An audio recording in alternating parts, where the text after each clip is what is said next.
I'm recorded now. Oh, that was extreme. Spooky. Yeah, it was rather. Anyone who's pre-submitted a question, I'm pretty sure that I've answered it in what I've said, but sometimes it's not explicit. It doesn't say, this question was asked, here is the answer. So if at the end you're still sat there going, I specifically asked a question, you definitely didn't answer it, flag them then, that's fine. If you can chuck any other questions into the chat, I'll do my best to read them. But I was struggling with a screen share, so we'll see how that ends up going.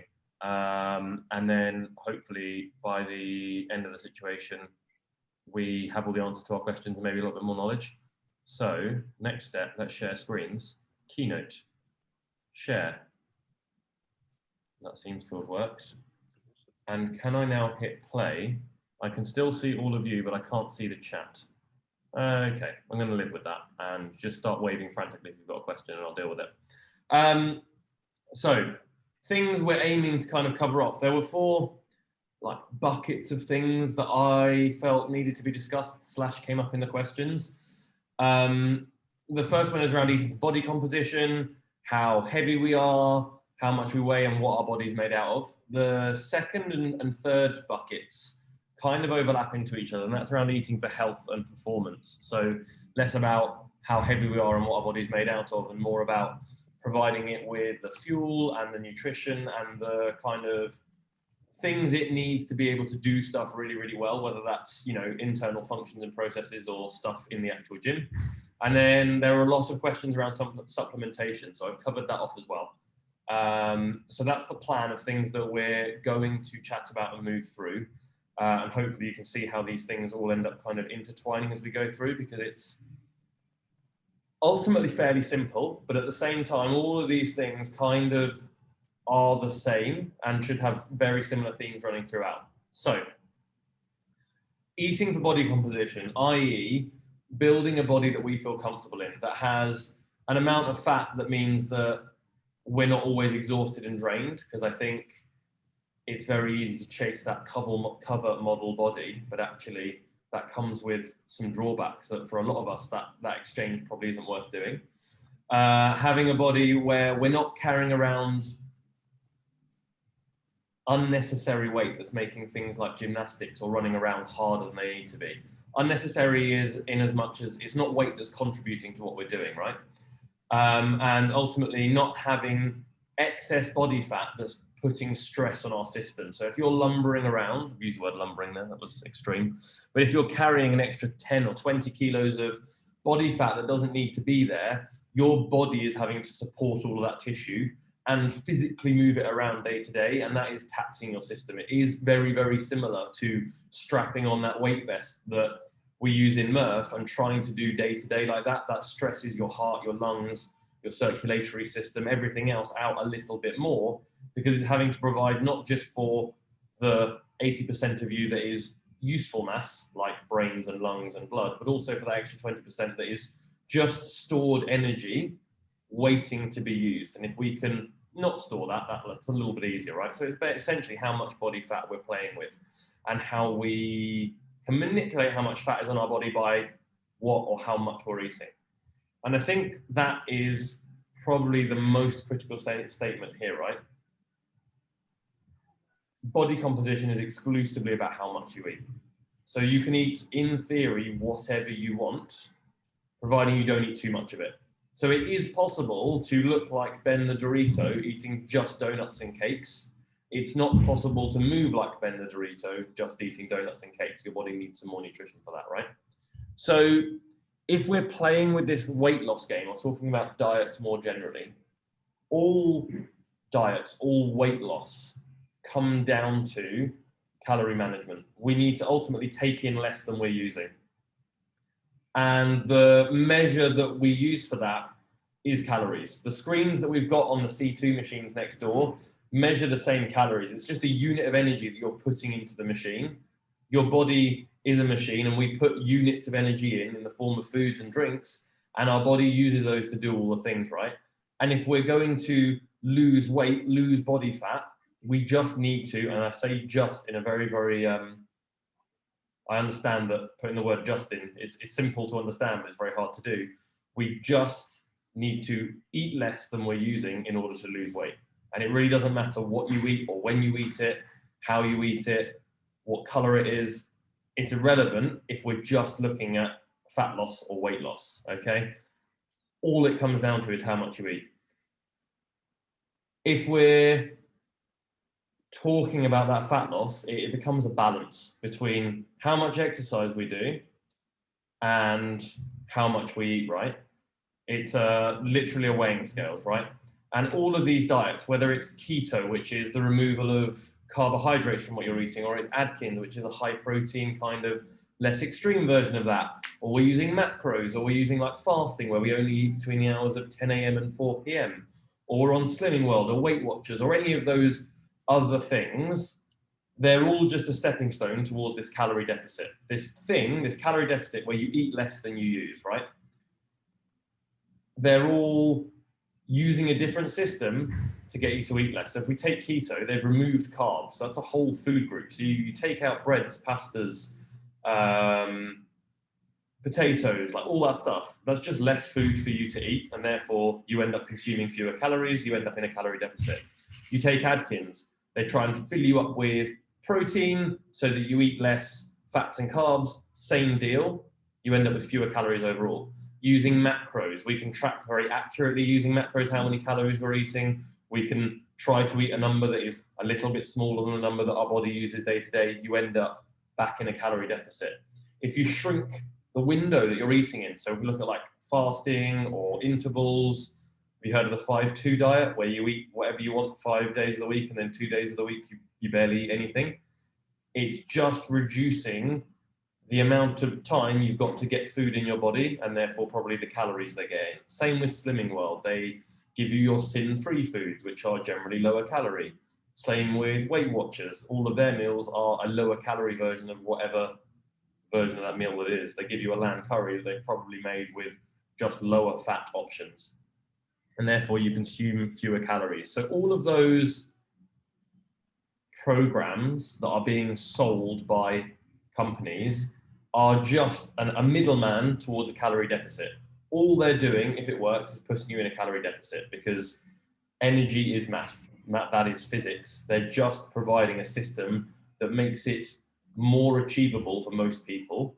They're very, very unlikely, I think, to sell you the understanding of what they're doing, because once you understand, you can do it without them. They stop making money, right?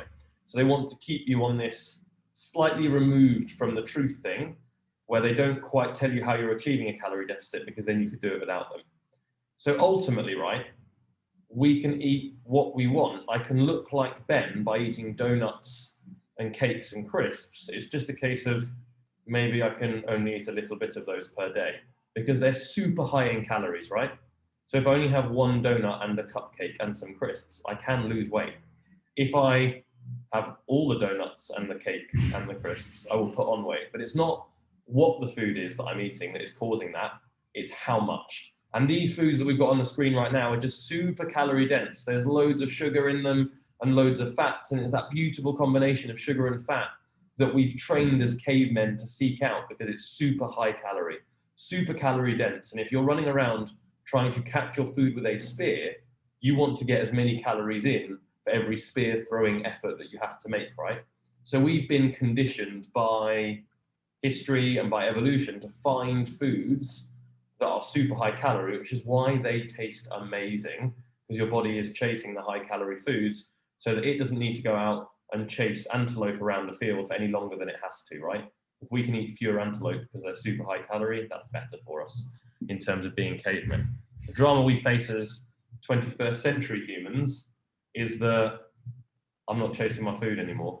So those high calorie options that my body's learned to really love are actually just piling in energy that I probably don't need. And that's where things get tricky for people, because we're surrounded by things that taste great and look great, but ultimately they tend to have quite a lot of calories in. So we just need to manage how much we're eating. And part of that can be through what you choose to eat, and part of that can be through the quantities you choose to eat. And there are different solutions for different people, right? So when we're talking about body composition, all right, it's all about how much we eat, not what we eat. Interesting point here, though. It is almost impossible to out-exercise eating loads of food, right? So you're like, oh, I'll just eat 1,000 extra calories and I'll go on a long run and I'll do my class at RH10 and boom, that'll cover that off and I'm golden. Your body is really, really good, because evolution again, at hanging on to calories, and not in a, like, it just keeps hold of energy that you're not using. But if you work out in the morning, a lot of studies have shown that we fidget less, we stand up less, we move around less, we run a little bit colder to save the energy later on in the day. Whereas if you haven't exercised, you fidget a little bit more, you stand up a little bit more, your body temperature runs like 1/10 of a degree higher, and your body will do its very, very best to balance out the calories that you use in exercise, because it's not in your interest as a caveman to waste calories doing push-ups. You are a user of food there that's not being used to further the chasing of antelope. Therefore, it's a waste. So your body is doing its very, very best to try and compensate for us running around in there trying to do burpees and deadlifts. That's not productive for us as cavemen. I think the third and final point is it's just always worth remembering that looking like the dude in the magazine doesn't make you healthy easier, right? At all. We've already talked about the fact that I can look like Ben while eating donuts, crisps, and cake. I don't need to eat vegetables or do any exercise to look like the dude on the cover magazine necessarily, right? He can lift some weights like 3 times a week, and if he's really strict in the quantities of calories that he's consuming, he can look quite a lot like this dude. But it doesn't make him healthy. It doesn't give him that big protection from disease and from metabolic conditions like heart disease and diabetes, because he could just be filling himself up with super high fat, super high sugar, super low nutrient dense foods, i.e. missing out on all the fruit and veg that contains the good stuff, right? So just because you look like Ben does not mean you're the fittest person in the world or the healthiest person in the world. So then we get to this question, if we're talking about body composition, okay, so I've learned that it doesn't matter what I eat, the question exclusively comes down to how much I eat. If I'm trying to get rid of a little bit of belly fat, I need to eat less than I'm currently eating, because what I'm currently eating is supporting this extra fat. So if I want to get rid of it, I have to consume less. And this is where we get into trial and error science, right? Because without hooking you up to some very complicated machinery, it gets very, very hard to work out how much energy you use in a day, because we're all very, very different. All the little movements and shuffles and moving around that we do use up energy, and tracking that for a population is fine. On average, the people in the UK use 2,000 calories, that's fine. But that's going to vary from anywhere between 4,000 and 1,000 calories person to person, right? So knowing how much you need day to day is really, really hard to calculate specifically. So it comes down to trial and error. So a rough formula that I've always used that has worked quite nicely, that gives us a really good starting point, is we take our body weight in pounds and we times that by 11 to 16. And that's a massive window, right? 11 if you're super sedentary, don't really move around much. 16 if you're doing a couple of CrossFit sessions a day, right? Those are kind of the brackets. And that gives me 2,100 calories. There's my weight in pounds, 191 pounds, that's like 85 kilos. If I do very little in a day, I'll probably get through 2,100 calories. Okay, if I walk Boston, that number goes up a little bit. If I also go and coach because I'm standing on my feet, then I'm probably in that 13, 14 range. If I then train for the hour and a half or so that I train a day, I'm probably up around 15, and then I'm playing around that 3,000 calories number. So I've got almost a like 50% difference between the top and the bottom number, okay, or the bottom and the top number, which is huge. And at that point, it becomes trial and error. So if you're eating a certain amount right now, and there's no real need to measure it, right, just to keep an eye on the quantity that you're eating, and you're not seeing the differences that you want, we just try eating a little bit less of the same stuff. It's that simple, start making a difference, right? But that's how we start to work out the numbers that go behind some of the things that I've spoken about. That's how it goes from words and eat less and how much you eat into some kind of numerical value on how much those things get to. And we'll dig into those numbers in a little bit more detail later on. But I think it's interesting to kind of pivot this with eating for health, and we'll kind of bring these things back together at the end when we dig into those numbers a little bit further. But If we talk about eating for health, our body needs lots of different things, right? It needs these macronutrients and it needs these micronutrients. And yes, I 100% left a tiny carrot picture in for you, Max. So macronutrients are the three main food groups that give our bodies the building blocks to do stuff, right? So we've got carbs, bread, potatoes. Fun fact, vegetables are actually carbohydrates, as are fruits. And it's just any food where the primary source of chemical makeup of that food is a carbohydrate, a carbon element, carbon molecule and a hydrogen molecules bonded together, right? Source of energy. We've got fats, and then we've got protein sources, okay? And they each have a different purpose in your body. So carbs give us energy, generally. Fats are necessary for hormonal functions within our body, and proteins are necessary for growth and repair. Fundamentally, you could remove any one of those food groups and your body would do a reasonable job of trying to cope, because your body is built to try and survive stuff, right?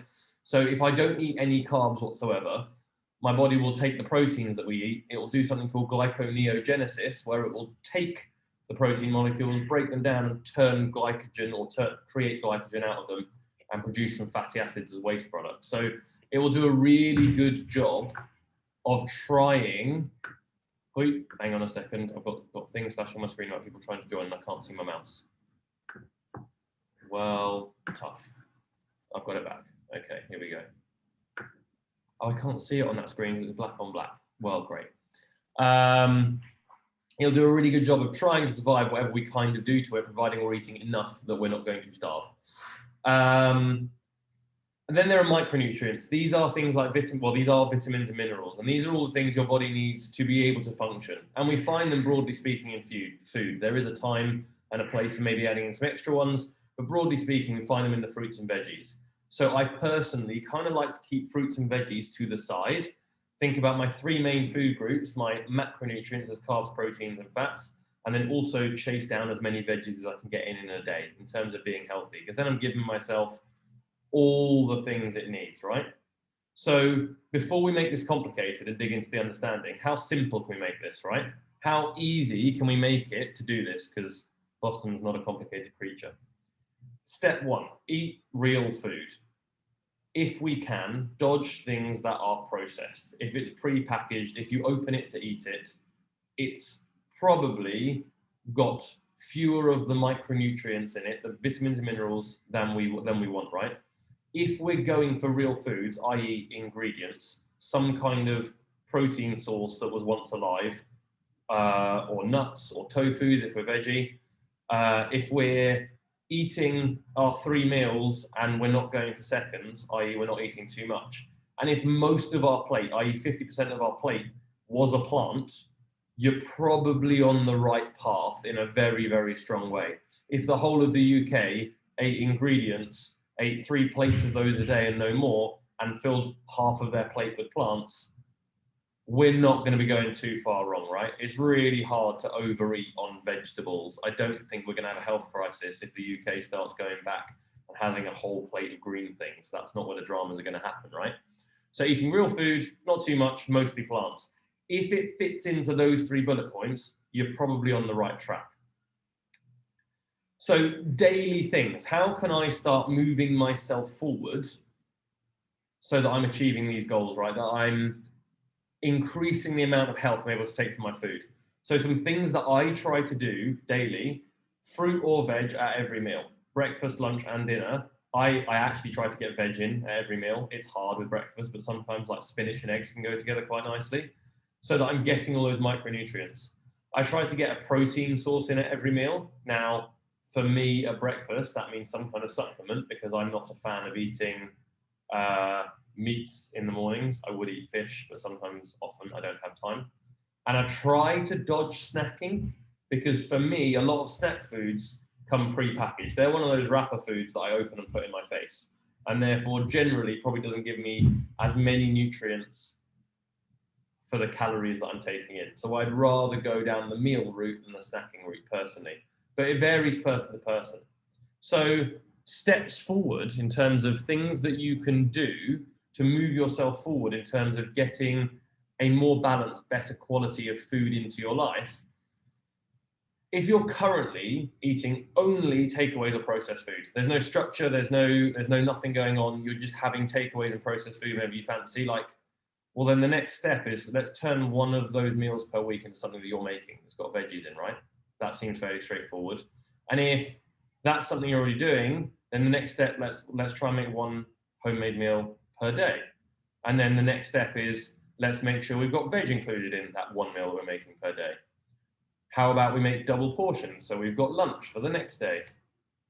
Can I include more than one portion of veg in that meal? So now I'm getting 2 meals a day, because I've got my lunch already made, that I've got 2 portions of veg in. I'm like quite close to that arbitrary number of 5 the government throw at us. We could make it bigger. Can I include a natural or unprocessed protein source, i.e. like a piece of meat or tofu or fish rather than a pork pie, is what I'm trying to get at there, in my meals, right? From there, can I include 7 different vegetables across my 3 meals every single day? Next step, could they all be different colors? Like, we can start layering on and making this just one step, one little habit extra on what we're already doing, rather than trying to go from eating takeaways 3 times a week to I'm only going to eat salads and raw and like plain chicken breast. Is such an extreme flip that either you never actually achieve it, or you do it for a few weeks and it's just exhausting and then you fall off the bandwagon, right? The goal here is to make these tiny incremental changes, making one little step, so that in 2-3 years' time, we've got all these beautiful little habits that have just been stacked on top of each other, and we don't really need to use much brain power to eat some really good food really well. Does that make some sense? Right, cool. What was I going to say? There was one more thing. Who knows? Maybe it'll come back to me. So then we come into this like eating for performance thing, right? We know we need to eat not too much. We know we need to eat mostly plants. We know we want to eat some protein in most of our meals, right?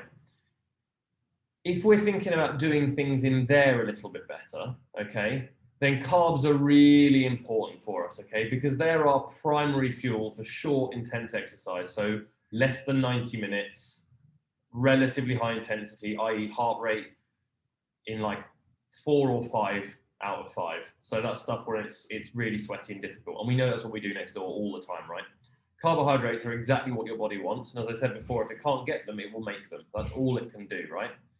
So pre-workout, I want to take some of the food that I'm going to eat in that day, and I want to try and eat something that's carbohydrate-y 45 to 90 minutes before my workout.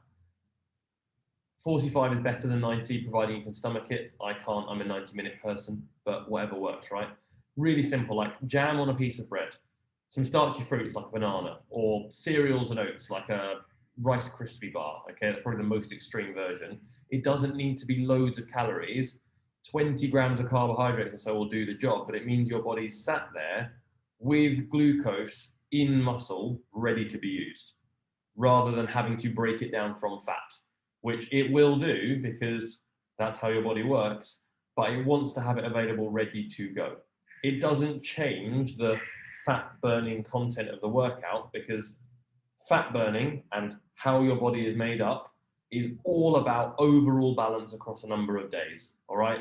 It's all about how much we put in versus how much we use over an infinite period of time. If over a year you eat slightly less than you use, you will lose weight over that year. That is how that works. I remember my other point. We just go back to that balanced food thing, right? Here. Wait. Are they all going to load up? Or do I have to do them one by one? I have to do them one by one.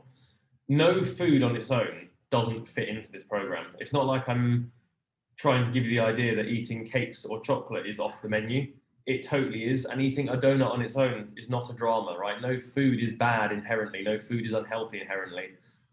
All we can say about what we're eating is when we look at the bigger picture, when we look at what you've consumed over a whole month, can we comment on the nutritional value of that diet? But to say that a donut is a bad food is misunderstanding the context that donut is eaten in.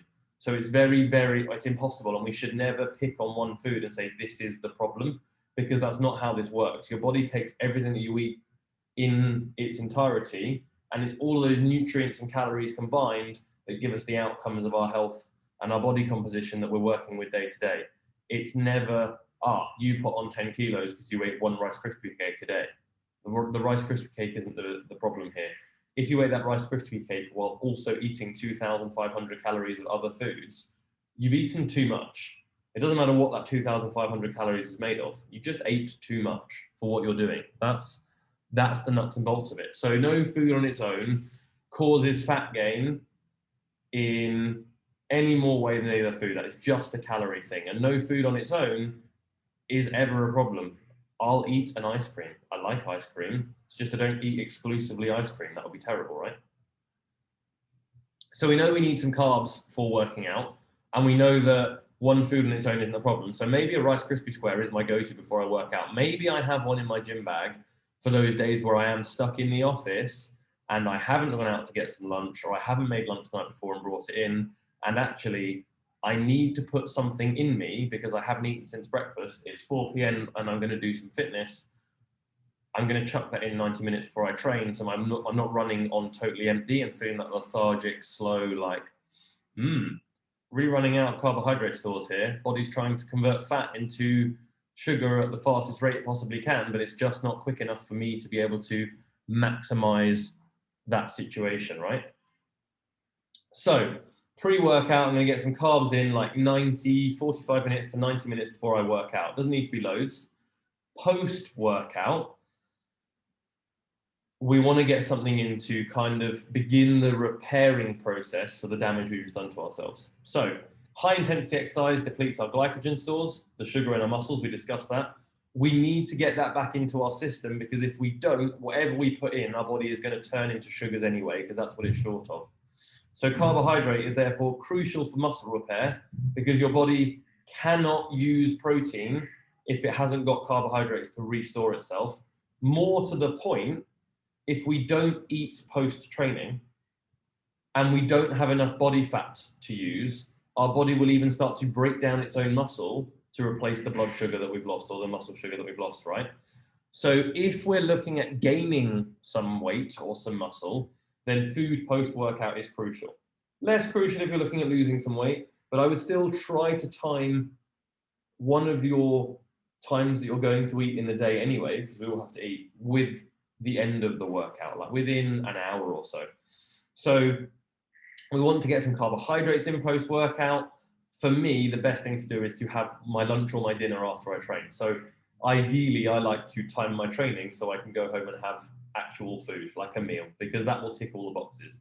But a really good starting point is like 20 grams of protein, which is a palm-sized portion of protein, like a chicken breast, and some carbohydrates, about 40 grams, so roughly twice as much, so maybe 2 palms of pasta or whatever, right? On a plate, boom, fill up the rest of my half a plate with veg, and I'm golden.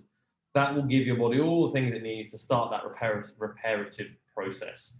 It doesn't need to be any more magical than that, okay? So eggs on toast, that gives me the basics of what I need. If I can whack one of those microwave veg pouches in the microwave and stick that on the side, boom, job's a good one. Like you've ticked all the boxes there. You've got a couple of sources of vegetables on the plate. You've got some protein, you've got some carbohydrates. Your body can start that process of making you fitter, healthier, more recovered, ready to go again. So here we start digging into the weeds, right? This is where the numbers start coming back. So I just mentioned that previous slide about 20 grams of protein and 40 grams of carbohydrate post-workout. We're into this territory of macronutrients again. And macronutrients are just the things that make up food, right? So food is made of carbohydrates, fats, and proteins. Most foods have all three in some balance. We broadly generalize by saying breads are carbohydrates, but they absolutely contain some fats. Otherwise, the bread would fall apart and be super dry. Meat contains some fats, but we generally assume it's protein. Butter contains some carbohydrates, but broadly speaking, it's a fat, right? And they have different jobs. So carbs fuel what we're doing, generally, particularly high intensity stuff.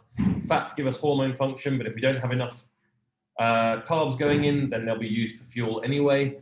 And ditto with proteins. They repair all of us, like from fingernails and hair and skin to musculature after working out, and they help us with growth. But again, if you're not eating enough carbs, then your body will break that protein down and turn it into carbs. It needs carbs.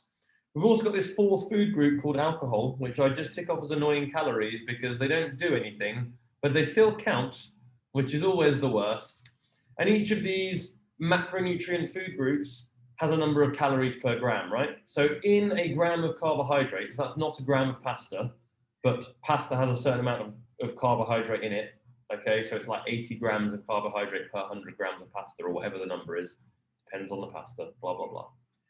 Every gram of carbohydrate has 4 calories in. Every gram of fat has 9 calories in. Every gram of protein has 4 calories in. And every gram of alcohol has 7 calories in. Making sense so far, following these numbers? You're all accountants. This should be relatively straightforward. The first 3 on that list all have a function. The last one doesn't. But if you're going to go out drinking, those calories still count towards the total amount of food you're putting in your body. So that eating for body composition thing right back at the start, all those calories count, even though they don't provide your body with any kind of useful nutrients. Does that make sense? So if you're going out drinking, you have to kind of think about that when you're thinking about how much you're eating. Right. Here we really get into the weeds of these numbers, right? Calculating your macros. So if we know that it all fundamentally comes down to calories, and all of those diet things that I listed off earlier are just taking you to a calorie deficit without you totally understanding what's going on, macros are like the number way of working out what's going on. And that's why they work in my head. Okay, either we follow this, eat real foods, not too much, mostly plants, and we keep it super away from the numbers. Or if we're going to start counting things, let's understand what's going on properly. Okay, so calculating your macros, and this is back in that realm of things that aren't quite possible to measure for one individual person without a lot of complicated science. Some broad numbers, right? Let's start by taking our body weight in pounds and multiplying it by 13. That is probably a very good guesstimation of how many calories you use in a day doing most of your things. It might be a little bit high, in which case if you eat that number of calories exactly for 2 weeks, you'll put on a little bit of weight, or it might be a little bit low, in which case you'll lose a little bit of weight, and you just tweak that number. If you're putting on weight and you don't want to, make it times by 12. If you're losing weight and you don't want to, make it times by 14, right? You can go left and right. From there, we want 1 gram of protein per pound of body weight. And that's going to help us with what we're doing in the gym. It's also going to give our body enough protein to be able to grow and repair and do the stuff that it wants, right? So I'm 191 pounds. I eat 191 grams of protein. We know there's 4 calories per gram in protein. So I'm consuming 764 out of my 2,483 calories in protein, roughly a third. I've then got 2/3 of my calories left. So I'm going to split those between fats and carbs. That gives me 860 calories of each. That gives me 95 grams of fat to chew through a day and 215 grams of carbs to chew through a day. All right.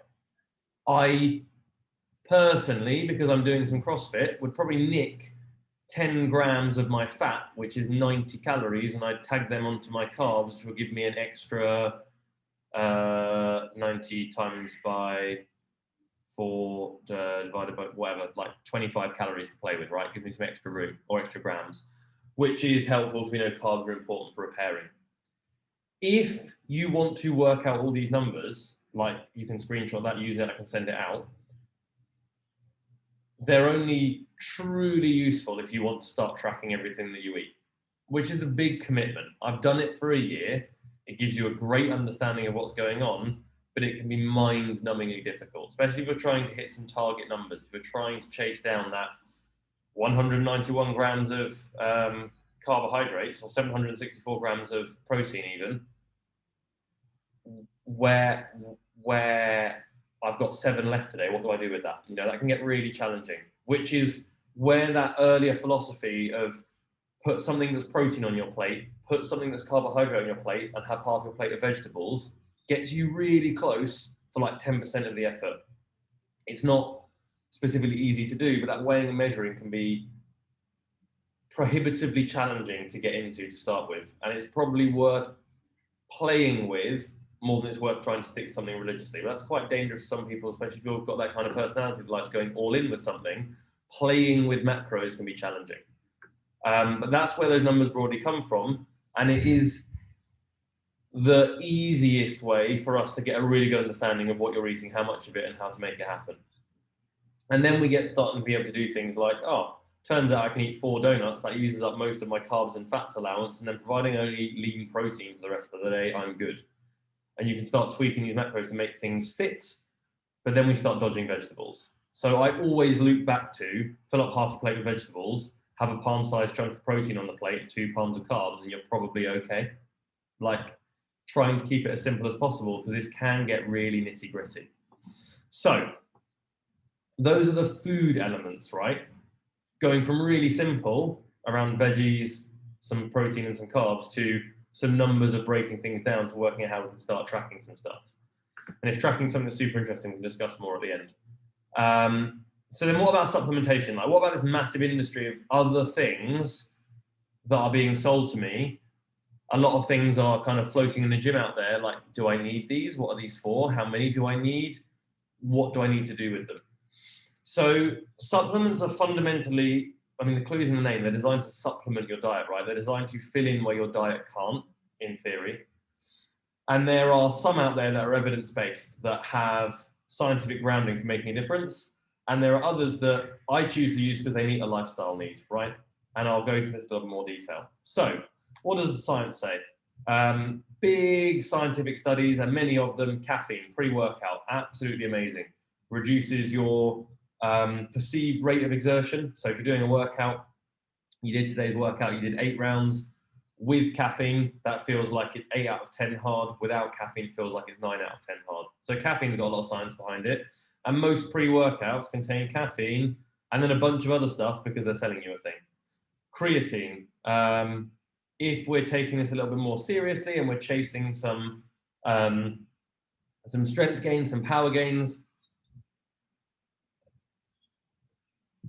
then creatine is one of the best studied supplements out there to make a difference. Broadly speaking, like a 10% increase in power, which is your ability to produce strength over a really short space of time. Think box jumps, think power cleans, think max effort 10-second row, all those bits and pieces. Creatine's got lots of great science behind it. But ultimately, if you're not doing all the stuff we've just spoken about for the last 40 minutes, or with that food stuff, definitely not worth it. Omega-3 that we get from oily fish, like broadly as a nation, we don't eat enough oily fish. That's worth a supplement, probably. Vitamin D between the months of like October and April is a government recommendation because we don't get enough sunlight, and that's where our body gets vitamin D from. So most of us should be supplementing with vitamin D. There's a really cool nutritionist on Instagram called Pixie Turner Nutrition, Pixie Nutrition. I think she's at Pixie Nutrition. She basically only advocates that people take omega-3 and vitamin D. Like that's the long and short of it. You don't need anything else. Anything else is a luxury, but those 2 things we're probably not getting enough of. If you're pregnant, take a pregnancy vitamin. If you're not confident with how much veg you're getting in, then fine. If you're vegan or vegetarian, might be worth getting a vitamin B supplement just to top that up, because that mainly comes from meat. So those are the ones that have got some science behind them.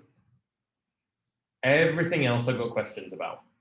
So then that comes in that second bracket, right? Those lifestyle supplements. So we know that we need a certain amount of protein per day. I like to get some of my protein from a protein bar because I have a sweet tooth. And for me, if I eat 1 chocolate bar, which on its own we know is fine, but if we eat too much of, we know we've got a problem.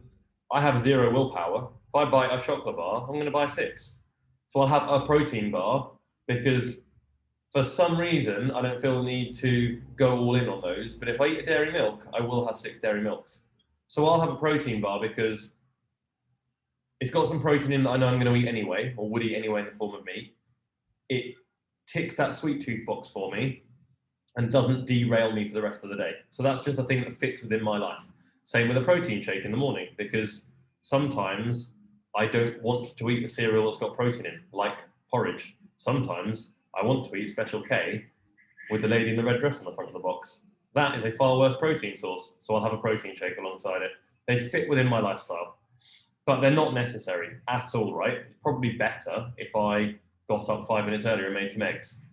Like, and feel like eating things that grew are probably better than powders that didn't. So if we take the stuff that's not in the science, then what else is being sold? So we have questions around branched chain amino acids and Nocco, right? The reason I stopped Nocco is because it's a caffeinated beverage that's quite nice to have pre-workout and it tastes quite pleasant. It's a branched chain amino acid drink. That was their original marketing ploy, and they still have that on the can. Branched chain amino acids are the 4 things that make up proteins. There's leucine, and I've forgotten the other 3. Poor from me. They make up proteins. If you're eating enough protein day to day, you don't need branched chain amino acids. Why are they selling it? Probably because it looks cool and makes money. Who's it aimed at? People who probably read Men's Health and will spend money on things that make someone else some money. Is there science behind it? Probably not, but you can always ask me about something specifically and we can chat about it. Is it selling you something that's too good to be true? In which case, it's definitely making it up. There is no way that some weird tea supplement is going to help you lose weight. There is no way that sticking some magic fat oil in your coffee is going to help you lose weight. If something is sounding a bit weird and a bit like, oh, this will change all of your like lifestyle needs, no, it won't. Like, food is food. Calm down. If it's not one of these things, it hasn't been proven. And of those, really, only creatine is aimed at people that work out. And of the caffeine options, coffee is still my personal favorite. So questions, other things that people ask that I haven't specifically covered during the last 50 minutes. A lot of questions around cholesterol and eggs and food and cholesterol and bits like that. Cholesterol is having too much, it's a type of fat called cholesterol in your blood, right? It's mainly caused by being overweight, by eating lots of fatty foods because your body has lots of fat it needs to deal with, smoking and drinking alcohol. General unhealthy lifestyle factors have very strong correlations with cholesterol in your blood. Eating cholesterol, because eggs in themselves have a lot of cholesterol in them, but dietary cholesterol, so a cholesterol you eat, does not go into your bloodstream. It's in your intestines, not your blood. So they don't cross over. So eating eggs doesn't give you cholesterol. That was a big rumor. Like 1 egg a day is too much for adults. Nah, you're fine. Providing you're not going mental and eating half a dozen eggs a day, because then we're looking at that eating too much of one thing again and not being in balance, you're fine. Eggs are all good. Generally exercising, eating a balanced diet and potentially mandatory medicine is the best way to deal with cholesterol. That's all stolen from the NHS. And the only way to know you've got high cholesterol is to be tested for it. It doesn't have any symptoms, but you can speculate pretty effectively that if someone's smoking, drinking, not exercising, is a bit overweight and has a poor balance of diet, they probably have high cholesterol. Like, without testing, you can guess that. How much water should I drink? Enough to keep your pee not totally clear, but away from that brown color. That's the answer to that one. It's more for some people, less for others. The 8 glasses thing is a bit of a taken out of context thing. If you wee and your pee is really yellow, you probably aren't drinking enough. That is probably the golden measure, right? You want it to be just off clear. That's the goal. That would mean you're super hydrated, but there's no drama around it going a bit yellow and you compensating. Coffee also counts. That doesn't dehydrate you. There is loads more water in tea or coffee than any diuretic effect from the caffeine. So that all counts. Squash counts. Milk, if it's wet and you drink it, it counts. I don't know about alcohol. Don't quote me on that one. But anything that's wet is mostly made of water, so that all counts. So providing your pee is not yellow, you're fine. Calories in workouts. How many calories do we use in a workout? It's a great question. Don't know. Really hard to measure. All of the fitness trackers are notoriously bad. So there was a really cool study where they took like 8 fitness trackers, and the closest that they got was like an 8% inaccuracy. The average was 20% inaccuracy for most fitness watches, and the worst one was over 100% inaccurate. So it got the calories wrong by more than double. The only way to really effectively measure the calories your body is using in a workout is to strap it with a big mask. It analyzes the gases you breathe out, because the amount of carbon dioxide that comes out of your body, they can use to work out from the fact you're breaking down carbohydrates, blah, blah, blah. They can do some maths, you get an answer. it's less than 1,000 by quite a long way. Somewhere between 300 and 700, depending on the length of the workout and how hard you go. It's not a useful number because we know earlier in the presentation that if you work out really hard in the morning, your body will find a way to save those calories later on in the day. So I don't even bother working or worrying about how much I'm exercising in terms of weight loss. Just worry about how much goes in, because your body will compensate the whole time. That's its job, right? To keep you alive, to make sure that you don't use too many calories, because it doesn't want to be in a state of starvation. Your body's goal is to hang on to fat and calories for when the famine comes. It's just, we don't live in times where famine is very common anymore. So we've got a little bit of a biological anchor around our weights, around our legs there, so to speak. That's the end of the questions that were pre-submitted and things I don't think we've covered. Have I now left even more questions on the table that you guys want to ask?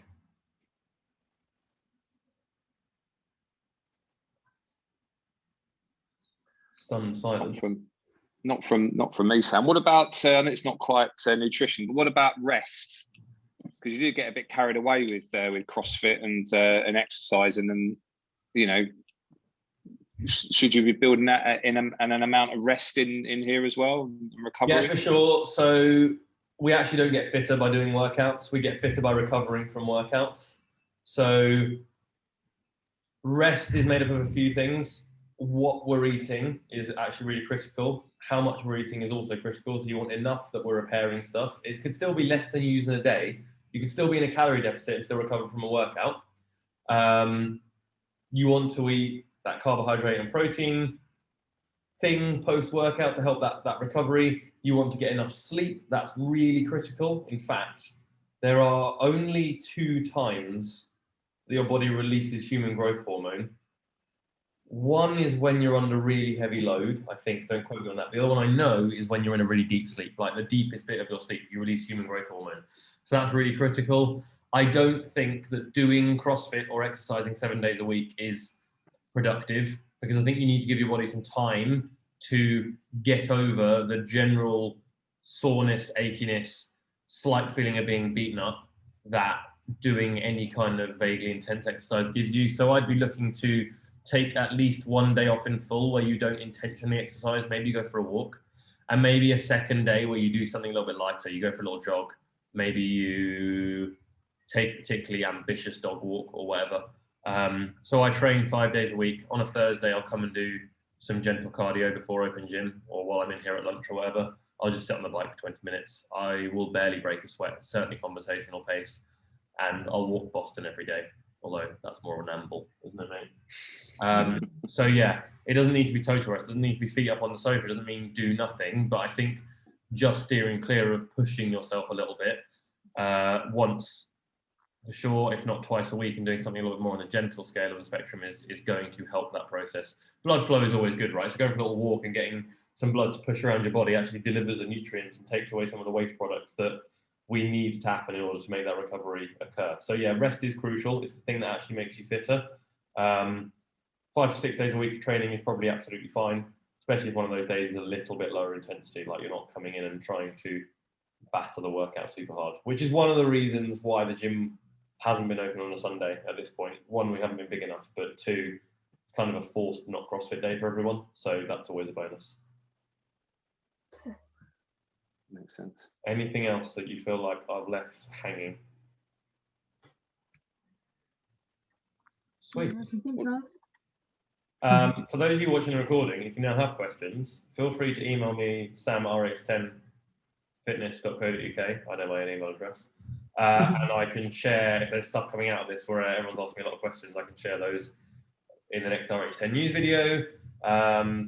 Or if there's something a bit more niche and nuanced and you're sat there thinking, oh, I've got a really individual thing, we can chat about that in the gym for sure. Just come and grab me. I'm going to end the recording. I've said that. End of show. Yes. Now where's Zoom gone? Here? Nope. I've been defeated by Zoom again.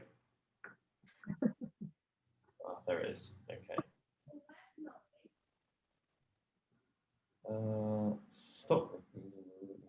Stop recording. How do I do that?